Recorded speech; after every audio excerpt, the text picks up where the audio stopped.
नमस्कार, मी मयुरेश कोंडूर. माझा विशेषमध्ये तुम्हा सगळ्यांचं स्वागत. काल दिल्लीची विधानसभा जी होती ती एक प्रयोगशाळा बनली होती, ईव्हीएम प्रयोगशाळा. आणि दिल्लीतले आपचे जे आमदार आहेत भारद्वाज नावाचे, ते एक टेक्नोक्रॅट सुद्धा आहेत, इंजिनिअरिंगचा बॅकग्राऊंड आहे. आणि त्यांनी एक डेमॉन्स्ट्रेशन सगळ्यांसमोर केलं आणि ईव्हीएम कसं हॅक होऊ शकतं हे त्यांनी जाहीररित्या सिद्ध केलं, असं आपचं म्हणणं आहे. अर्थात अरविंद केजरीवाल आणि त्यांची आप हा जो पक्ष आहे तो गेले काही दिवसांपासून, जेव्हापासून ते वारंवार हारतायत तेव्हापासून ईव्हीएम हॅक होतं या त्यांच्या निर्णयावर कायम ठाम आहेत. इलेक्शन कमिशननं सुद्धा त्याच्यावर वारंवार आपले रिबटल्स दिलेली आहेत, आपली बाजू मांडलेली आहे, खुलासा केलेला आहे. काल सुद्धा इलेक्शन कमिशननं अशा प्रकारचा एक खुलासा केलेला आहे, पण तरी सुद्धा आपचं हे म्हणणं ठाम आहे. पण प्रश्न हा आहे की हा प्रश्न आजचा नाहीये की ईव्हीएम हॅक होतं किंवा नाही. यापूर्वी सुद्धा जे पराभूत होतात त्यांनी यापूर्वी सुद्धा कधी काळी आजचे सत्ताधारी पण पराभूतांच्या यादीमध्ये होते, त्यांनी सुद्धा अशा प्रकारचे आरोप केले होते. आणि म्हणून संशयाचं हे धुकं दूर कधी होणार आहे हाच प्रश्न आहे. प्रश्न कुठला पक्ष राजकारण म्हणून कुठला आरोप करतो किंवा नाही याबद्दल घेणं देणं नाही, पण आम्ही जे मतदार आहोत, आपण सारे सगळे,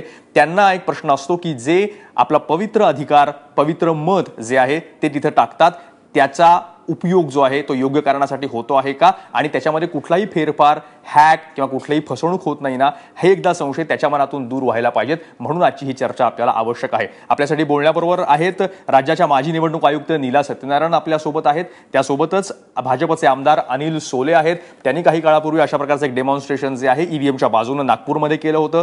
काँग्रेसचे प्रवक्ते डॉक्टर राजू वाघमारे आपल्यासोबत आहेत आणि त्यासोबत आपचे प्रवक्ते जे आहेत धनंजय शिंदे हेही आपल्यासोबत आहेत. पण अर्थात सगळ्यात पहिल्यांदा आपण जाऊयात नीला सत्यनारायण यांच्याकडे. सत्यनारायण मॅडम, तुम्ही निवडणूक आयुक्त म्हणून ही सगळी पद्धत जी आहे ती खूप जवळून पाहिलेली आहे.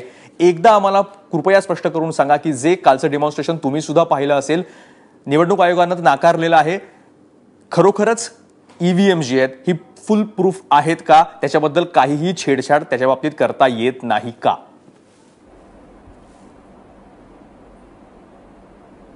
नाही, ही यंत्र अगदी फुल प्रूफ आहेत आणि या यंत्रांमध्ये छेडछाड करणं अजिबात शक्य नाहीये.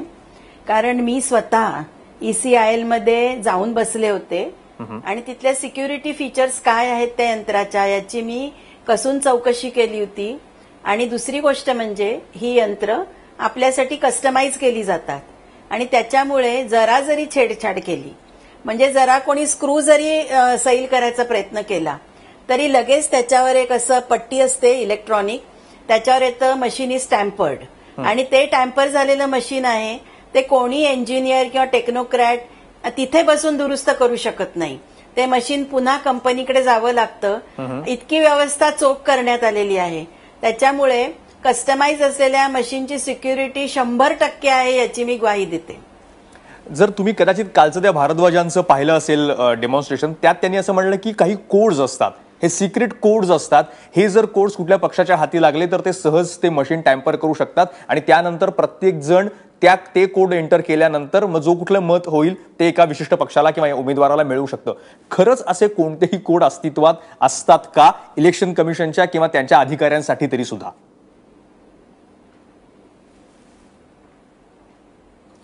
नाही, मला तरी हे शक्य वाटत नाही. कारण जेव्हा मी कमिशनर होते तेव्हाही याच्याबद्दल बराच वादंग झाला होता आणि काही पॉलिटिकल पार्टीज माझ्याकडे आल्या होत्या आणि त्यांनी सांगितलं होतं की आमचा या मशीनवर विश्वास नाही.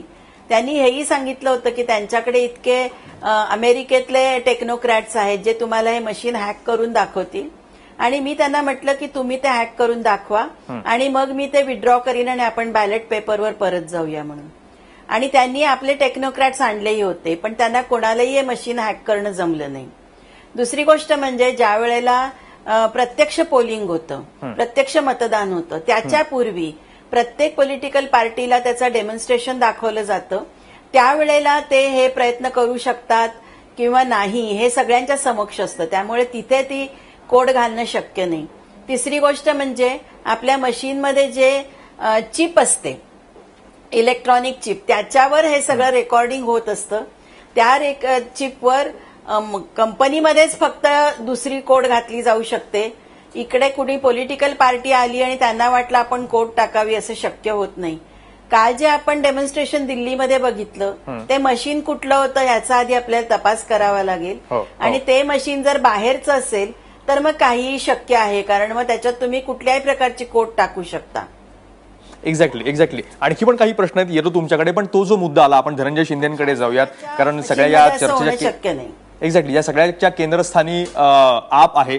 जो मुद्दा इलेक्शन कमिशननं पण काल जी प्रेस रिलीज नंतर त्यांनी काढली सगळ्या दिल्ली विधानसभेमध्ये जी सगळं डेमॉन्स्ट्रेशन त्यानंतर, आणि जे सत्यनारायण मॅडम पण आता म्हणाल्या की ते जे होतं ते शेवटी तुम्ही आणलेलं ईव्हीएम मशीन होतं. ते काही ईव्हीएम मशीन जे प्रत्यक्षात वापरलं जातं इलेक्शन कमिशन ऑफ इंडियातर्फे ते नव्हतं. त्याच्यामुळे त्याच्यामध्ये तो एका प्रकारचा ड्रामाच होता का, की तुम्ही एक विशिष्ट प्रकारचे कोड सेट केलेलं मशीन आणलं आणि ते सांगून संभ्रम तयार करायचा प्रयत्न झाला की अशाच प्रकारे ईव्हीएम मशीन सुद्धा टॅम्पर केलं जातं?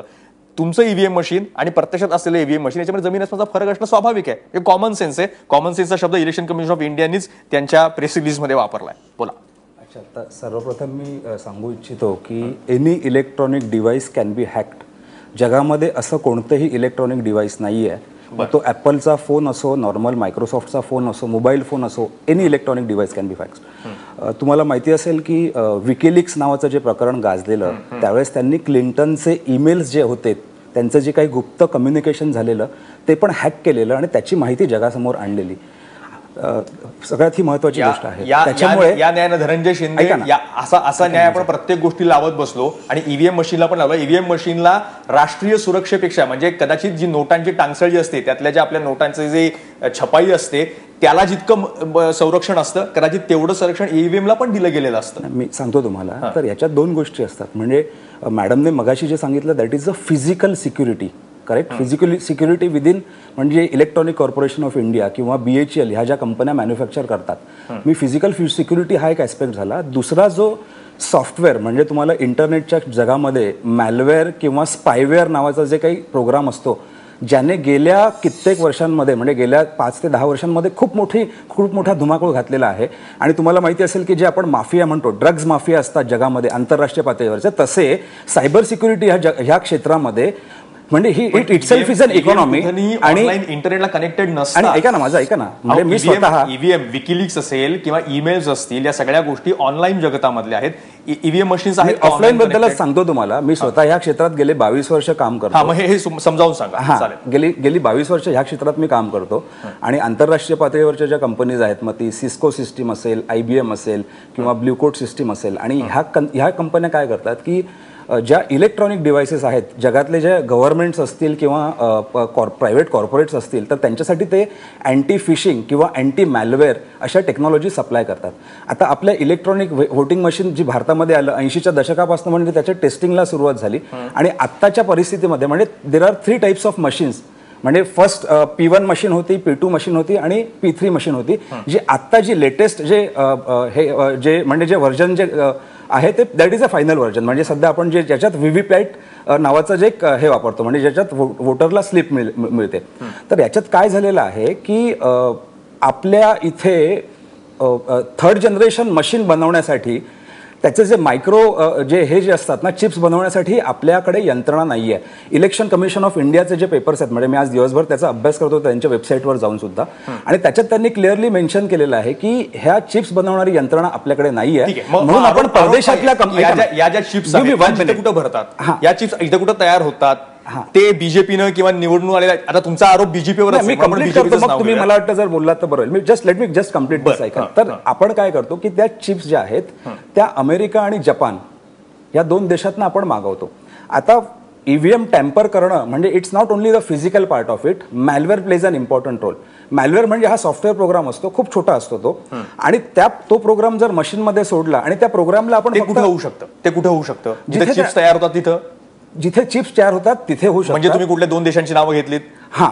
कोणती 2 देश? अमेरिका आणि जपान. ओके, म्हणजे तुमचं असं म्हणणं की अमेरिका आणि जपाननं जिथं चिप्स येतात तिथं त्या पॉइंटला जाऊन बीजेपीनं काहीतरी गडबड घोटाळा केला का ना, तर तिथे आपण टेम्पर करू शकतो. आणि तिसरी महत्वाची गोष्ट अशी आहे की ज्या 3rd जनरेशन ज्या हे आहेत, म्हणजे आता गेल्या आपण ज्या व्हीव्हीपॅट मशीन जे द्यायचं ठरवलेलं हे, म्हणजे 2013 सालीच हे झालेलं की म्हणजे P1 आणि P2 जनरेशन 1 आणि जनरेशन 2 मशीन्स आर, म्हणजे रिस्क ऑफ टॅम्परिंग दोस. आपण सरळ आणि स्पष्ट बोलूयात ना की चिप्समध्ये टॅम्परिंग होऊ शकतं 100%. तिथं मशीन आहे. आणि अमेरिका आणि जपान जिथं हे प्रोडक्शन होतं, जिथं ECI मागवतं, तिथं थेट काहीतरी गडबड घोटाळा आहे असं म्हणायचं का? नाही, तो एक एक्सपेक्ट आहे. आणि दुसरं मी असं म्हणतोय की जगातले जे काही तंत्रज्ञ आहेत, मिशिगन युनिव्हर्सिटीचे जे एक स्कॉलर सायंटिस्ट होते, ते भारतातले एका नेट इंडिया नावाची एक कंपनी आहे त्यांचे स्कॉलर, यांनी हे आपल्या इलेक्ट्रॉनिक मशीन हॅक होतात कसे ते दाखवून निघले. ठीक आहे, आपल्याकडे काय होत आहे असं आपण म्हणणं आहे. काल दिल्ली विधानसभेमध्ये स्पष्टपणे असं होतं, सिक्रेट कोड्स टाकले जातात आणि हँडल केलं जातं असं म्हणणं. मी येतो राजू वाघमारे तुमच्याकडे, पण एकदा नीला सत्यनारायणकडे जाऊयात. त्यांनी जे असं म्हटलं आता की आता तो एक ते सिक्रेट कोड जे भारद्वाज म्हणत होते तो एक आस्पेक्ट झाला. आता शिंदेचे म्हणतायत नवीन एक आस्पेक्ट की त्या ज्या चिप्स येतात त्या चिप्स हे सगळ्यात महत्वाचं असतात आणि त्या अमेरिकेत आणि जपानमध्ये तयार होतात. बरोबर. आणि तिथंच काहीतरी घोटाळा होतो ज्यावेळेस त्याचं प्रोडक्शन होतं त्यावेळेस. असं खरंच काही चिप्स तिकडनं तयार होऊन येतात का आणि असाच खरंच तिथपर्यंत काही घोटाळा होऊ शकतो का? नीला सत्यनारायण. मला नाही असं वाटत. त्या चिप्समध्ये जर काही घोटाळा असता तर आपल्याला ते टेस्ट करता येतं. आणि ECIL सारखी इतकी जगदविख्यात कंपनी आहे, तिथे आम्ही स्वतः जाऊन ती सगळी अरेंजमेंट बघितली, तिथली सिक्युरिटी बघितली. आणि आपले इंजिनियर्स काही कमी गुणवान नाहीयेत. त्यांनी सगळ्यांनी हे चेक केल्यानंतरच ती चिप बसवली जाते. आणि कोणीही राजकीय पक्ष जो आहे तो त्याची तपासणी करू शकतो. असं काही नाहीये की फक्त मतदान केल्यानंतरच त्याचा रिझल्ट मिळतो. कोणीही त्याची तपासणी करू शकतो. मला हे खरं वाटत नाही. ठीक आहे. एनिवे, आणि 12 सालच्या ज्या निवडणुका झाल्या त्याच्यात का बरं असं काही झालं नाही? बरोबर, ते तर प्रश्न आहेच. आपण आधी सुरुवातीला तांत्रिक गोष्टींवर बोलूयात. अनिल सोलेंकडे जातो. अनिल सोले, हा जो आरोप आहे, एकतर तुम्ही पण त्याच्याबद्दल काही अभ्यास केला होता, तुम्ही पण प्रेझेंटेशन केलं होतं. सिक्रेट कोड्स भाजप टाकताय का? दुसरी गोष्ट, आपचा आजचा एक आरोप आहे की इंग्लंड आणि जपान, अमेरिका आणि जपानमध्ये जिथं चिप्सच या मॅन्युफॅक्चर होतात तिथपर्यंत जाऊन हा घोटाळा आहे आणि अर्थात त्याच्यामुळेच भाजपला बहुमत मिळत आहे. खरं आहे का? नाही, याला काही अर्थ नाही आहे. वास्तविक पाहता आम्ही आमच्या IT सेलच्या माध्यमातून याचं प्रेझेंटेशन कार्यकर्त्यांसमोर केलं होतं 2012 सालीच. काय हे सगळे आरोप जे असतात ना, हे हास्यास्पद आरोप आहे. आणि हे आरोप करण्याकरता विधानसभेच्या सभागृहाचा उपयोग म्हणजे संविधानाने जी विशेष अधिकार दिलेला आहे सभेला, त्याचा अशा पद्धतीने एक इन्स्टिट्यूशन जी आहे, एक संस्था जी आहे, जी इलेक्शन कमिशन नावाची संस्था आहे, ज्याच्यावर या देशातल्या जनतेचा विश्वास आहे. अशा काही संस्था आहेत. रिझर्व्ह बँक ऑफ इंडिया देशाच्या जनतेचा विश्वास आहे. इलेक्शन कमिशन देशाच्या जनतेचा विश्वास आहे. सर्वोच्च न्यायालयाचे निर्णय देशाच्या जनतेचा विश्वास आहे. या संस्था ज्या आहेत, या संस्थाच्या विश्वासार्हतेंना धक्का पोहोचवण्याकरता विधानसभेच्या सभागृहाचा वापर करणं आणि आपले राजकारणाचा भाग आपण येऊयात. आपण त्या राजकारणाच्या भागावर येऊयात, पण त्याच्या तांत्रिक गोष्टींवर अगोदर येऊया की अशा प्रकारचे जे सिक्रेट कोड्स आहेत याबद्दल भाजपने काही उलट तपासणी केलेली आहे? निषेधार्ह आहे आणि त्याच्यामुळे अशा पद्धतीचं कुठेही टेम्परिंग होऊ शकत नाही. बोला राजू. कसं आहे की आता मॅडम सत्यनारायण मॅडमनी सांगितलं की अशा प्रकारे होत नाही. आता आपण याच्याकडे सामान्यांना कळेल या भाषेत मी सांगतो. या मशीन्स ज्या आहेत या भारतामध्ये बनतात, पहिली गोष्ट. आता या मशीनचा आतापर्यंत ऑडिटच केलेलं नाहीये. किती मशीन तुमच्या चांगल्या आहेत, किती मशीन वाईट आहेत, एकूण किती लाख मशीन केल्या, त्या कुठे आहेत, काय आहे, त्याचं ऑडिट आजपर्यंत झालेलं नाही. याचं इंटरनल ऑडिट कायम सुरू असेल, अपग्रेडेशन सुरू असेलच ना. पण त्याचं ऑडिटच नाही झालं ना. तुमच्याकडे मशीन किती आहे हे सरकार काही इलेक्शन कमिशन आता पण सांगू शकत नाही की किती मशीन.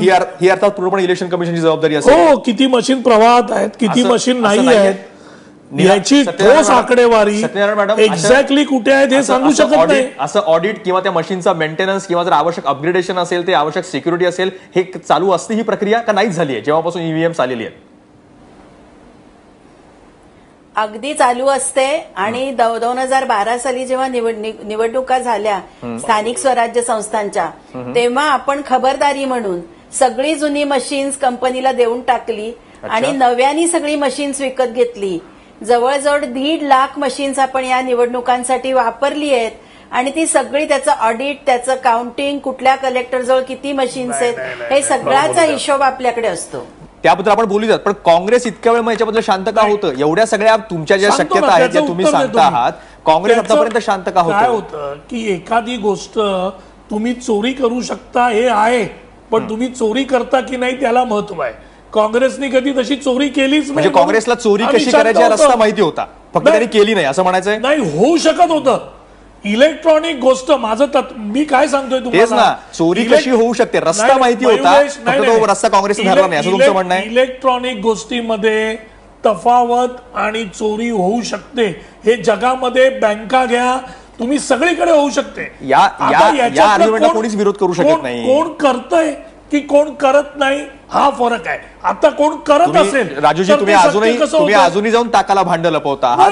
तुम्ही शक्यता सांगितलीत, पण खरंच त्या सोर्स पाशी जपान आणि अमेरिकेमध्ये किंवा अशा प्रकारच्या ब्लूटूथ डिव्हायसेस मध्ये, डिस्प्ले डिव्हायसेस मध्ये, इथं जसं आप भाजपावर थेट आरोप करताय, तुम्ही पण काँग्रेस पण भाजपावर थेट आरोप करताय, हे का असा? आमचा आरोप स्पष्ट आहे की या मशीन्समध्ये गडबड झालेली आहे. कारण तुम्ही जर त्याचे डेटा बघितलात, काही ठिकाणचा बूथचा डेटा बघा, वोटिंगचा डेटा बघा, ज्या उमेदवाराच्या बूथमध्ये मिळालेली 0 मतं बघा. अहो, स्वतः उमेदवार उभा राहिलेला तो स्वतः आपल्याला मत देऊ शकतो, त्याच्या बायकोनी नाही. म्हणून भाजपाला बहुमत मिळतंय? आता ते किंवा नाही प्रश्नच येत नाही. हो किंवा नाही प्रश्नच येत नाही. हो, मिळतच आहे. तुम्ही बघा, आता तुम्ही बघा, मला मयुरेश या प्रश्नाचं उत्तर द्या. माझी बायको मला मत नाही देणार, पण मी तर मला मत देतो. त्याच्यासाठी मी निवडणुकीला मलाच काय, तुमच्या ऐकणाऱ्या प्रत्येकाला जे सायंटिफिक आर्ग्युमेंट जे तुमचं आहे की कुठल्याही प्रकारची गोष्टी ज्या आहेत त्या टाइमवर होऊ शकतात, आपल्याकडे अशा अनेक गोष्टी घालेल्या आहेत, हे सगळं मान्य आहे. काँग्रेस आतापर्यंत याच्यावर गप्प का होती हा प्रश्न आहे. जोपर्यंत काँग्रेस सत्तेमध्ये होती, बहुमतात होती, तोपर्यंत हे मार्ग जरी अस्तित्वात होते ते पकडले नाहीत, मग ते बुजवायचा प्रयत्न का नाही झाला हा प्रश्न आहे. आणि आज आपण आरोप करतो. आपण अनिल सोयनकडे जाऊया. कधी असा विचारच केला नाही. अरे, आपण चोरी होऊ नये म्हणून अनेक गोष्टी करतो की नाही, त्याबद्दल अगोदर का बोललं गेलं नाही असा प्रश्न. इलेक्ट्रॉनिक गोष्टींबद्दल बोललो त्यावेळी, पण आम्ही अशा पद्धतीचं कधी केलेलं नाही. आणि ही चर्चा जी आपली अशी सुरू राहणार आहे. अनेक सारे प्रश्न आहेत, केवळ तांत्रिक प्रश्न नाहीत ईव्हीएमच्या बाबतीत, तर राजकीय अंग सुद्धा त्याला आहेत. त्याबद्दल आपल्याला बोलायचं आहे. पण एक छोटासा ब्रेक घेऊया. तुम्ही पाहत रहा माझा विषय.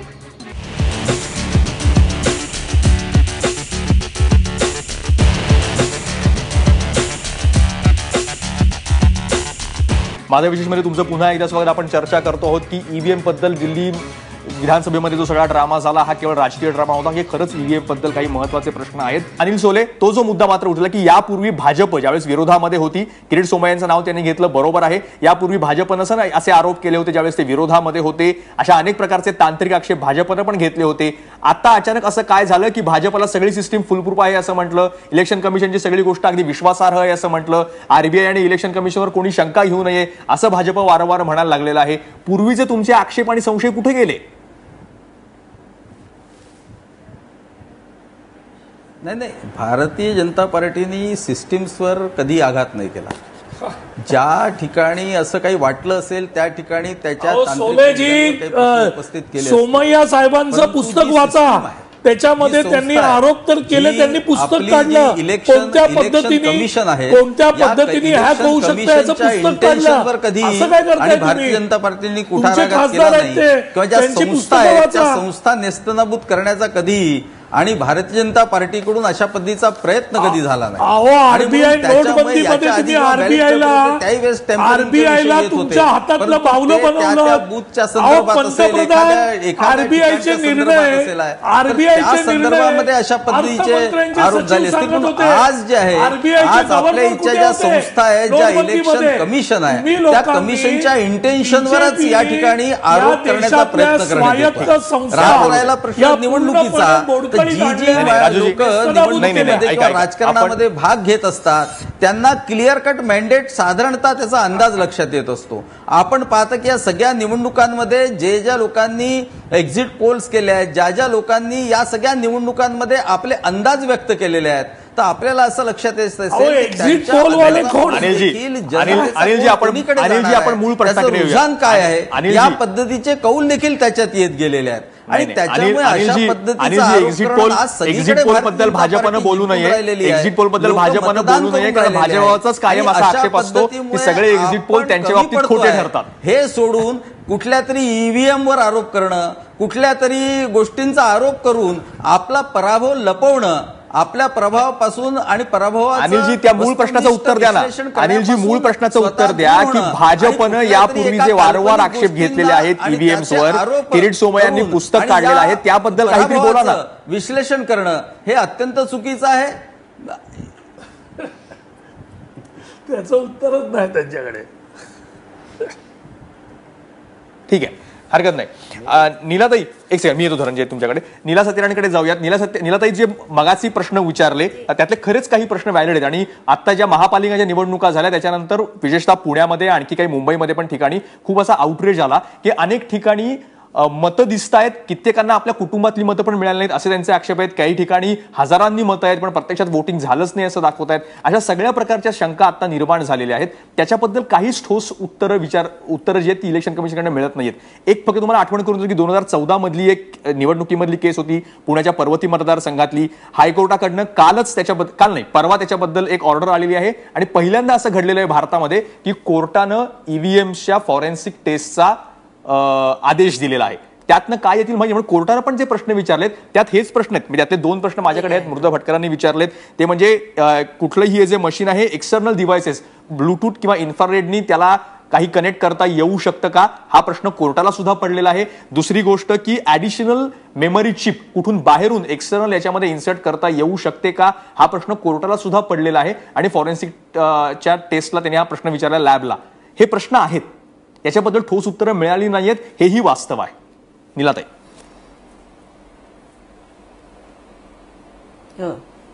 नाही, पर्वतीमध्ये किंवा आणखीन 1-2 ठिकाणी काही प्रकार झालेत त्याच्याबद्दल मला माहिती नाही कारण आता मी कमिशनर नाहीये.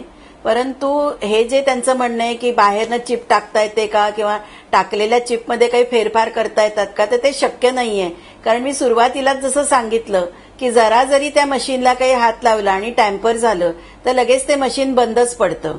दुसरी गोष्ट म्हणजे तुम्ही म्हणताय की वोटिंग जास्त झालं आणि कमी दाखवलं किंवा कमी झालं आणि जास्त दाखवलं, मग त्याच वेळेला राजकीय पक्षांनी आक्षेप का घेतले नाहीत? कारण तसं झालं असतं तर त्या मशीनमधली ती चिप काढून दुसऱ्या मशीनला लावण्यात येते आणि पुन्हा रिकाउंट घेतला जातो. मी कमिशनर असताना अशा ज्या केसेस झाल्या होत्या त्याच्यात कोर्टासमोर हा रिकाउंट झाला आणि त्याच्यानंतर मग त्याच्यावर निर्णय घेण्यात आला. महानगरपालिकेच्या इलेक्शन नंतर आम्ही आक्षेप घेतले, काँग्रेसच्या उमेदवारांनी आक्षेप घेतले. तुम्ही एक तर कबूल करताय की ज्यावेळी चिप बाहेरच्या देशातून तुम्ही ती चिप काढून त्या मशीन मधली. ताई, मला फक्त एका प्रश्नाचं मॅडम उत्तर द्या की बाहेरून ज्यावेळी ती चिप ह्या इथे येते आणि मशीन मध्ये ज्यावेळी ती येते ती मशीनची चिप तुम्ही निवडणूक कमिशन रीड करू शकतं का, याचं उत्तर द्या. तुम्ही रीड करू शकता का ती चिप? तर करू शकत नाही. आपण हे तुम्हीच सांगितलेलं आहे. एक मिनिट उत्तर अहो, इलेक्ट्रॉनिक कॉर्पोरेशन ऑफ इंडिया करतं ना आणि भारत इलेक्ट्रॉनिक लिमिटेड ते पण करतं. तपासता येत नाही असं कसं शक्य? असं आपण आंधळेपणाने कशा चिप्स घेऊ शकू? मॅडम हा इलेक्शन कमिशननी सांगितलंय की एकदा ती चिप या कंपन्यांकडून भारतामध्ये आली त्या सर्किट बोर्डमध्ये ती बर्न करून लावली जाते, ती आम्ही रीड करू शकत नाही. तुम्ही हे अझ्युम करताय की एव्हरीथिंग इथून जे पाठवलेलं आहे तसं आलंय. तुम्ही रीडच करू शकत नाही. तुम्ही सांगा, तुम्ही रीड करू शकता का जपानवरून आलेली? नीलाताई बोला. ऐकून घ्या. माझं असं म्हणणं आहे election commission government of India वेगळे, इलेक्शन कमिशन महाराष्ट्र वेगळे. आम्ही हे जाऊन स्वतः प्रोसेस बघितलाय आणि त्याच्यामध्ये त्या chips electronic corporation of India किंवा भारत इलेक्ट्रॉनिक लिमिटेड यांच्याकडनं नक्कीच तपासल्या जातात. ओके, पण हे खात्रीला आपण म्हणू शकतो की त्या तपासल्या जातात आणि त्याच्याबद्दल कुठल्याही प्रकारचं टॅम्परिंग किंवा कुठल्याही प्रकारे त्याच्यामध्ये माल फंक्शनिंग करता येऊ शकत नाही एक्सटर्नली किंवा प्रत्यक्ष हातामध्ये घेऊन कशाही झाली तर ते मशीन बंद पडतं. अच्छा, ठीक आहे. आपण तुर्तास त्याच्यावर पद्धतीने नाही करता. ठीक आहे, आपण तुर्तास या गोष्टीवर फेस व्हॅल्यूवर विचार करूयात.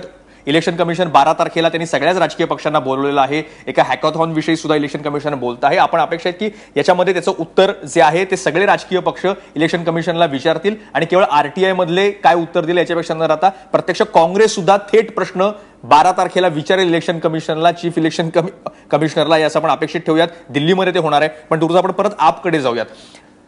हे जे सगळे प्रकार आहेत, प्रश्न असा सगळ्यांना पडतो की जे परवा तुमच्या कपिल मिश्रांनी, जे तुमचे मिनिस्टर होते, त्यांनी सगळे आरोप केल्यानंतर आणि प्रत्यक्ष केजरीवालांवरच भ्रष्टाचाराचे आरोप झाल्यानंतर एकदम पुन्हा एकदा हा सगळा दिल्ली विधानसभेमध्ये सगळा ड्रामा घडवून आणला आणि या सगळ्या मूळ प्रश्नाकडनं, भ्रष्टाचाराच्या आरोपांकडनं सगळ्यांचं लक्ष वळवण्यासाठी हा सगळा प्रकार करण्यात आला. वारंवार इलेक्शन कमिशन ऑफ इंडिया सांगतंय की असं काही होत नाही, असं काही होत नाहीये, व्यवस्थित मशीन्स आहेत, तरी सुद्धा आप त्यांना टार्गेट करत आहे. मुद्दामून मूळ आरोपांना बगल देण्यासाठी खुशकीचा मार्ग आपनं शोधला का? तुमचा प्रश्नाचं उत्तर द्यायच्या अगोदर मला एक अर्धा मिनिट थोडंसं क्लॅरिफिकेशन देऊ देत की अमेरिका आणि जपान त्याचबरोबर बरेचसे युरोपियन देश ईव्हीएम वापरत नाहीत.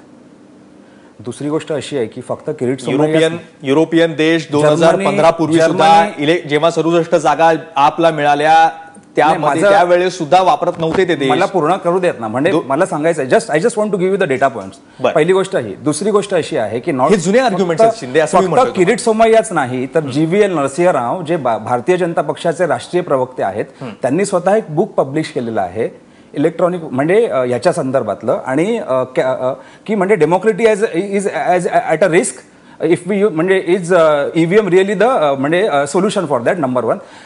त्याचप्रमाणे त्यांचे जे सुब्रमण्यम स्वामी जे आहेत त्यांनी पण एक पुस्तक प्रकाशित केलेलं आहे याच्याबद्दलचं, EVM, आणि त्याचं तुम्हाला मी नाव वाचून दाखवतो, मला वाटतं लोकांनी वाचावं. तिसरी महत्वाची गोष्ट आहे की ह्या आपण आता टेक्निकल मान्य आहे, आम्ही पण तेच म्हणतो की भाजप सुब्रमण्यम काय किरीट सोमय्यांनी पण पुस्तक प्रकाशित केलं होतं, भाजपाने यावर सुद्धा आक्षेप घेतला. आणि आप जे आहे हा प्रश्न आता का आठवला? नाही, मला त्यावेळेस तुम्हाला बहुमत मिळालं दिल्लीमध्ये, 49 दिवसांचं जेव्हा सरकार होतं त्यावेळेस सुद्धा बहुमतच होतं, म्हणजे सरकारमध्ये तुम्ही आलेला होतात. याच्यानंतर एकदम राक्षसी बहुमत मिळालं. त्याच्या अगोदरचे हे सगळे प्रश्न तुम्ही जे आर्ग्युमेंट्स करतात त्यावेळेस भाजपचे आक्षेप हे आपनी निवडणूक लढवण्या आधीपासूनच आहेत, पहिली निवडणूक लढवण्या आधीपासूनच आहेत, आता का आठवलं? हा, मी तेच म्हणतोय की काय झालं त्यावेळेस, म्हणजे बघा लोकांनी जेव्हा उमेदवार, म्हणजे आपल्या इकडे महाराष्ट्रामध्ये पण ज्या पुण्याला जे इलेक्शन झाले किंवा मुंबईमध्ये जे इलेक्शन झालं, एक घाटकोपरच्या साकीनाक्याचा जो उमेदवार आहे त्याला 0 मत मिळालं, म्हणजे त्याला स्वतःचं पण मत मिळालं नाही. अशा बऱ्याच काही केसेस आवाज उठायला लागले. बहुमत तुम्हाला ज्यावेळेस बहुमत मिळालं त्यावेळेस आपने आक्षेप घेतला नाही. त्यांना जेव्हा बहुमत मिळतं, तुम्हाला जेव्हा बहुमत मिळतं त्यावेळेस अशा प्रकारचं काही टॅम्परिंग होत नसतं. भाजपला किंवा दुसऱ्या कुठल्या पक्षालाही बहुमत मिळालं की टॅम्परिंग नाही, तसं नाही. हा प्रश्न आम्ही कधी म्हटलं, ज्यावेळेस पंजाब, उत्तर प्रदेश, उत्तराखंड, गोवा आणि मणिपूर ह्या राज्यातलं जे इलेक्शन जे झालं आणि त्याचे रिझल्ट आले त्याच्यानंतर आम्ही म्हणायला लागलो, म्हणजे अशा बऱ्याचशा केसेस झालेल्या. पंजाबमध्ये काँग्रेस टॅम्परिंग केलं का? पंजाब, राजू वाघमारे, पंजाबमध्ये काँग्रेस पक्षाने ईव्हीएम टॅम्परिंग केलं का? एक गोष्ट ऐका ना, म्हणजे माझ्याकडे स्टॅटिस्टिक्स आहे, आपण थोडं सायंटिफिक बोलूया, पॉलिटिकल नाही बोलत आहे मी. नाही, इट इज पॉलिटिकल. ऐका ना, नाही ऐका ना, काय झालं की व्हीव्हीपॅट जे आहे 2013 साली इलेक्शन कमिशन ऑफ इंडियाने गव्हर्नमेंट ऑफ इंडियाला सांगितलेलं की तुम्ही व्हीव्हीपॅट इन्स्टॉल करा, जेणेकरून हे थांबवलं जाईल, because these are the 3rd generation machines.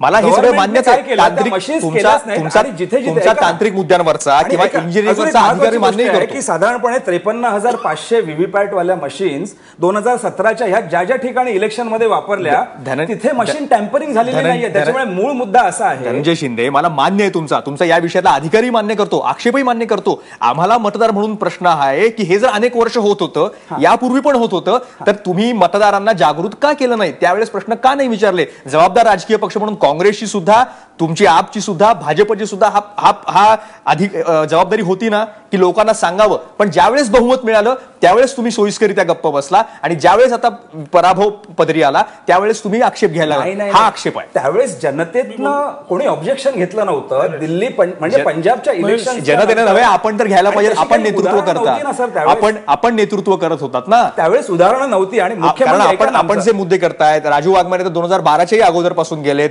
भाजपनं 2012-2010च्या अगोदरपासून ज्या वेळेस पूर्वी काँग्रेसचे सरकार होतं त्यावेळेस पासून आक्षेप घेतलेत. हे आक्षेप भारतामध्ये विधानसभेच्या इलेक्शनच्या नंतर आम्ही आक्षेप घेतला आणि त्यावेळेस मुख्य म्हणजे आम्ही इलेक्शन कमिशनला 3 पत्र लिहिलेली, त्याचा आम्हाला रिस्पॉन्स मिळाला नाही. आणि मुख्य म्हणजे MCDची जी इलेक्शन झाली त्यावेळेस दिल्लीमध्ये वोटिंग मशीन्स असताना राजस्थानवरनं जुन्या व्हर्जनची 5,000 मशीन्स मागवली गेली. तुम्ही महत्वाचं हे लक्षात घ्या, 5,000 machines were imported from Rajasthan, जे दिल्लीमध्ये असताना सुद्धा. आणि ते मशीन जे होते ते जुन्या पद्धतीचे मशीन्स होते आणि तिथे हा मोठा झोल झालेला आहे. आणि त्याच्यानंतर म्हणजे पंजाबच्या इलेक्शनच्या नंतर आम्ही हा आरोप करायला सुरुवात केली आणि त्या दृष्टीने आमच्या पक्षामध्ये बरेचसे इंजिनियर्स आहेत जे सायबर क्षेत्रामध्ये काम करणारे आहेत आणि आम्ही याचा रिसर्च केला आणि आम्हाला पंजाबमध्ये ईव्हीएम टॅम्परिंग केलं होतं का? राजू वाघमारे, पंजाबमध्ये काँग्रेसला बहुमत मिळालेलं आहे, ईव्हीएम टॅम्परिंग होतं किंवा नव्हतं? नाही, ईव्हीएम टॅम्परिंग करायचा काँग्रेसने कधी प्रयत्न केला नाही आणि काँग्रेसला त्याची पंजाब मधलं बहुमत हे ईव्हीएम टॅम्परिंगचा रिझल्ट आहे? अजिबात नाही. मला एकच बोलायचं, उत्तर प्रदेश मधलं बहुमत भाजपचा हा कशाचा रिझल्ट आहे?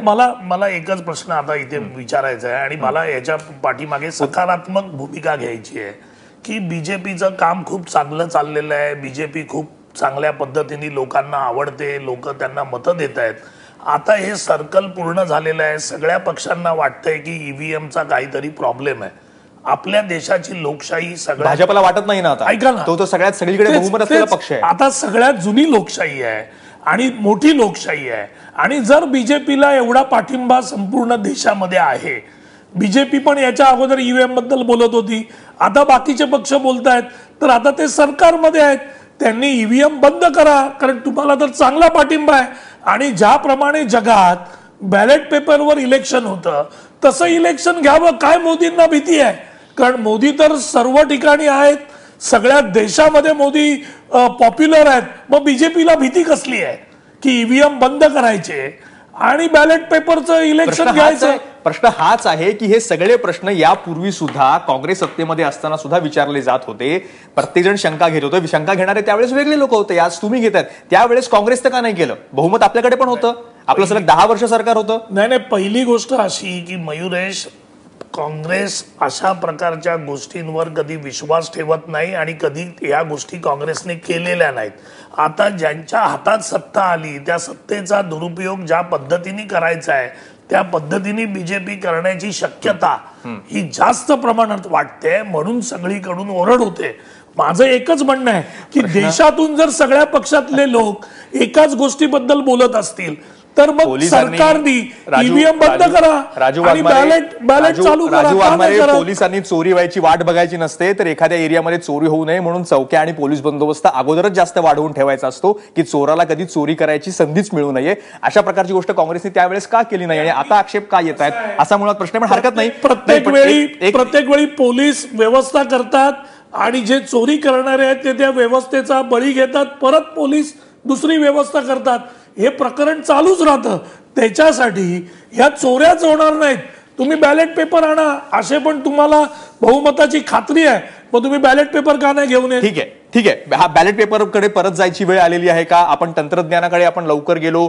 ईव्हीएम मशीन ज्यावेळेस स्टीव्हन शेषन यांनी इंट्रोड्यूस केली होती त्यावेळेस खूप सारी देशामध्ये चर्चा झाली होती. जाऊ वेग कमी झाला होता, सगळं सॉफिस्टिकेशन आलेलं होतं, जास्त सिक्युरिटी आहे असं त्यावेळेस त्याबद्दल सगळं सांगितलं गेलं होतं. आज एकदम विरुद्ध मागणी त्याची होते आणि पुन्हा एकदा बॅलेट पेपरकडे मागे जाण्याची मागणी केली जाते. ही खरी आहे खोटी आहे माहित नाही, पण एक निश्चित आहे, तांत्रिक आर्ग्युमेंट जी आहेत किंवा शंका ज्या आहेत त्या वास्तववादी असू शकतात. त्याच्यामधला राजकीय अर्थ बघता आपण सगळ्यांनी हुशारीनं समजून घ्यायचा असतो, राजकीय मुद्दा बाजूला काढायचा असतो आणि तांत्रिक आक्षेप जे आहेत ते मात्र दूर व्हायला पाहिजेत. कारण हा केवळ राजकीय पक्षांमधला भांडाभांडीचा प्रश्न नाहीये, तर आपण जे मतदार आहोत आणि आपलं मत हे लोकशाहीला सगळ्यात पवित्र मानलं जातं, तर ते योग्य व्यवस्थित होतंय किंवा नाहीये, योग्य ठिकाणी आपण पाहिजे तिथंच ते जात आहे किंवा नाही हे जाणून घेण्याचा आणि त्याबद्दल पूर्णपणे निशंक असण्याचा आपल्याला मतदार म्हणून अधिकार आहे. आणि तेच होत आहे किंवा नाही हा प्रश्न आपल्याला पण पडायला पाहिजे. आपण अपेक्षा करूयात की आता जेव्हा सगळे राजकीय पक्ष 12 तारखेला एकत्र भेटतील आणि इलेक्शन कमिशन ऑफ इंडिया समोर त्यांची मतं मांडतील आणि त्याबद्दल एक काहीतरी चर्चा होईल आणि काहीतरी ठोस उपाय निघेल असं आपण एक